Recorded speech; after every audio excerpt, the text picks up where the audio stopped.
If hot flashes are one of the biggest things disrupting your day, the first herb I want you to consider is sage. Yes, the kitchen spice. Go to your spice cabinet. Sage is one of those herbs that can be especially helpful when the hot flashes come with heavy sweating, and it tends to work relatively quickly. So it can be a really practical herb while you are figuring out your deeper menopause support. What's important to understand here is that hot flashes are not designed to punish you. During menopause, estrogen does not decline in one smooth line. It zigzags.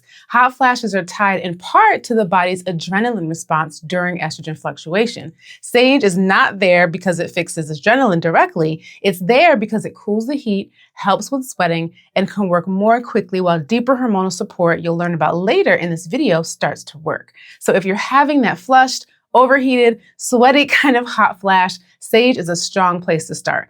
I like sage as a tea or tincture here, especially when you want something that you can reach for fairly quickly when the heat and the sweating start rising. Bonus, sage can also be supportive for cognition. So if you have hot flashes and need mental clarity support, consider sage. And stay with me because the next herb is for when menopause stops being a daytime disruption and starts wreaking havoc on your nights. Hops for night sweats and trouble sleeping. If you are not sleeping or you can't get into that deep, restful sleep, and especially if night sweats are a part of that picture too, think about hops. Hops is a beautiful menopause herb because it checks more than one box. All of them do. It's calming, sedative, and useful when insomnia is tied to worry, anxious thoughts, or that revved up feeling when your body is tired but your mind is still going.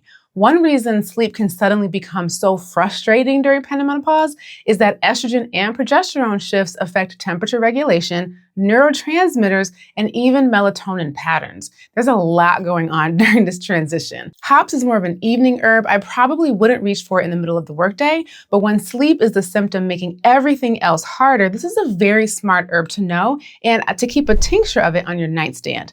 Another reason hops is so interesting here is that it's not only calming, it's also phytoestrogenic, so it can help to support more than one layer of the menopausal picture at once. And if sleep loss is making your mood feel less stable, the next herb is one that a lot of people already know, but might be underestimating. Lavender for anxiety, weepiness, and nervous system overload.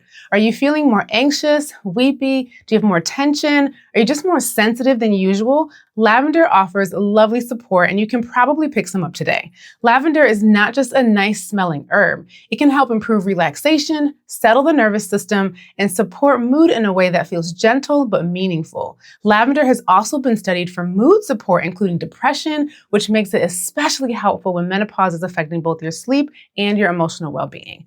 What many people do not realize is that estrogen and progesterone changes can affect serotonin production and nervous system regulation. So sometimes the emotional intensity of this season is not just about your life stress, it's also about literally the chemistry in your body changing. Lavender can be used as a tea, in tincture form, in a syrup, even aromatically, which makes it one of the most accessible herbs on this list. Bonus, lavender can also support sleep, so if your mood is frayed and rest is evading you, this herb is helpful on both fronts. But anxiety is not the only mood pattern menopause can bring. Sometimes what rises to the top is irritability, sharpness, and not giving any about anything, which isn't a bad thing. Motherwort for irritability and hormonal sensitivity. If what you're feeling is less sadness and more edge, irritation, irritability, more please do not ask me for another thing, then let's invite Motherwort to the party. It's cooling, calming, and especially helpful when there is tension and emotional intensity wrapped into the picture. Menopause is not only a hormonal event, it's also a big life transition. And sometimes we are processing both the chemistry changes that are happening and what this next season in our lives means. And sometimes we don't know what it means, or we don't have the language for how we're feeling. So it's coming out more sharply than we'd like. Let Motherwort help you out. You know what? I've been more sassy Selima, as my son calls me lately, so I'm gonna grab my Motherwort. Motherwort is one I most often use in a tincture form. The fresh plant is probably more bitter than most people like, but honestly, it's very helpful, so I find it easier to take it as a tincture than as a tea. Bonus, Motherwort is also a wonderful herb to think about when stress is showing up as heart palpitations. Now, if you're having issues down below, let's talk about that. Marshmallow root for urinary urgency, burning, and irritation. So are you feeling more urinary urgency, burning, discomfort, having more frequent UTIs? It can be related to menopause, and marshmallow root is one of the most soothing herbs you can reach for. Big caveat here, it's not strongly antimicrobial, so it's not a primary herb for UTIs, which need more targeted antibacterial support, but marshmallow is rich in mucilage, which helps to soothe and moisten irritated mucous membranes, especially when the tissues of the urinary tract have become thinner, drier, and more vulnerable. This happens because declining estrogen changes the vaginal and urinary terrain. The tissues become less elastic, less moist, less protected, which can increase irritation and make symptoms like urgency, burning, and susceptibility to infections more common. Marshmallow root is generally very well tolerated. One practical note is that because of its high mucilage, it can slow the absorption of other medications. So it's smart to separate it from pharmaceuticals and supplements by a couple of hours, 1 to 2 hours on both ends. So I like to drink a cup as my final beverage at night. And I'll say this personally because I know in my own body too, dryness can happen elsewhere too, like in your throat and your sinuses. Marshmallow can feel incredibly supportive here too. It has been for me. So speaking of the vaginal area, red clover is one of the most helpful herbs to know. Red clover contains isoflavones, which are phytoestrogenic compounds. Phytoestrogens. Okay, you've heard me say this word a few times now, and you're probably wondering if these plants contain estrogen. Not exactly. They don't contain estrogen in the way that our body makes estrogen, but they do contain compounds called isoflavones, which can gently interact with our estrogen receptors and help buffer some of the effects of estrogen's decline. That matters because as estrogen drops, the vaginal tissues become thinner, drier, less elastic, like I've been saying, and the vaginal ecosystem changes too. So this is one reason why dryness, irritation, and pain with intimacy can become more common. Red clover is super accessible and is one of my favorite foundational herbs during this transition because of the phytoestrogens. Over time, with red clover really as a part of your daily support as a long-term infusion or encapsulated, many other symptoms often start to ease up too. It's not a good fit for everyone though, especially if there's a history of hormone-sensitive conditions, so that's a place for a little bit more discernment. And now let's move into a symptom that catches a lot of people off guard because they do not immediately connect it to menopause at all. Turmeric for joint pain, stiffness, and musculoskeletal inflammation. If menopause is showing up in your body as more stiffness, more aches, or joints that suddenly feel less forgiving, turmeric is your friend, and you probably already work with it. Turmeric is one of the most researched anti-inflammatory herbs that we have. And in menopause, it can be especially supportive when joint pain, stiffness, and reduced flexibility are becoming part of daily life. It also offers antioxidant and liver support, which help with both inflammation and hormonal changes that the liver has to process. One of the deeper shifts happening here is that declining estrogen can put the body into a more inflammatory state. This is part of why joints can feel achier, recovery can feel slower, and overall it just feels harder to move. Turmeric is really easy to use in food. Think golden milk, we have a recipe for that here. Soups, stews, curries, and pairing it with black pepper and a little fat can help with absorption. In culinary amounts, turmeric is generally very safe.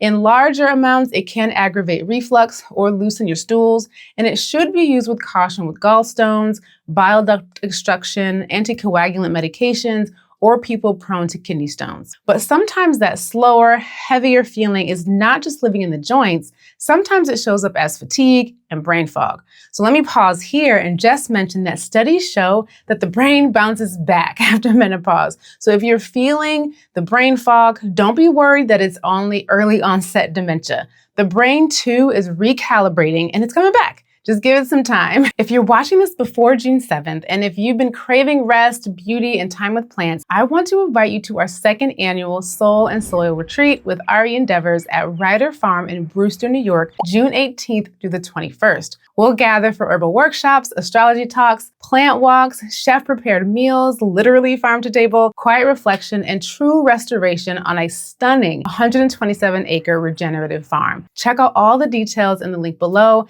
and I'd love to spend time with you. There's only room for 9 people. This is a very intimate experience, so if it sounds like the kind of quiet you need right now in this very loud world, join me in New York. Details are below. Nettle for thyroid-related sluggishness, fatigue, and brain fog. So if menopause has you feeling tired, foggy, like you're dragging and losing energy, nettle leaf is an excellent foundational herb. Nettle is deeply supportive here because its vitamins and minerals nourish the whole body at a time when nutrition really matters. Nettle brings in minerals that support your bones And your thyroid needs those nutritional building blocks too. One of the more surprising shifts in menopause is that falling estrogen can affect thyroid signaling and hormone metabolism. Sometimes the symptoms can feel like a thyroid issue, so it's worth getting that ruled out. But even when it isn't a true thyroid problem, you can still feel sluggish, foggy, and experience unwanted weight changes. Honestly, Nettle needs to be a staple in every home. There is no season in our lives in which it's not helpful. Long overnight infusions are best to draw out the minerals. Some people, find Nettle gassy on its own, so pairing it with a warming carminative like ginger, fennel, or cardamom can really help. And because it has diuretic effects, it's worth monitoring if you are also taking diuretic medication. And there's one more symptom I really do not want to leave out because it can feel alarming when it starts happening unpredictably. Vitex for breast tenderness. So if breast tenderness is showing up in perimenopause, especially in that familiar but now less predictable cyclical way, Vitex is especially helpful when breast soreness is tied to hormone fluctuations, particularly when estrogen is spiking without enough progesterone to balance it. It works upstream in the brain at the level of hormone signaling, which is part of why it has such a strong reputation in estrogen-dominant cyclical hormone patterns. In perimenopause, ovulation can become inconsistent. That means hormone rhythms can get much less predictable, which is why symptoms that used to show up neatly before a period can start showing up at a strange time or lingering even longer. Vitex can also be especially helpful when your cycle timing starts shortening because progesterone often begins to decline before estrogen fully does. That shift can show up as shorter cycles, more breast tenderness, and a less predictable hormonal rhythm. This is a shift I experience, and Vitex has been a staple. I take 200 milligrams a day in capsule form. So what now? Do you mix all of these herbs in a pot, cross your fingers, and hope for the best? No, you do not do that. As you can see, the menopause transition is not neat, predictable, or uniform. Everyone has a different experience and range of symptoms, so support for your menopause journey really starts with understanding what kind of shifts you are experiencing in your body specifically. Hormones don't fluctuate at the same rates, and there are many other factors influencing this transition, like diet, nutritional status, any other health conditions you might be experiencing, your stress levels, and just overall your baseline of health. Research the herbs from this list more deeply and try one of them at a time. Log how you feel, but do not expect immediate or dramatic results. Nothing is going to disappear overnight.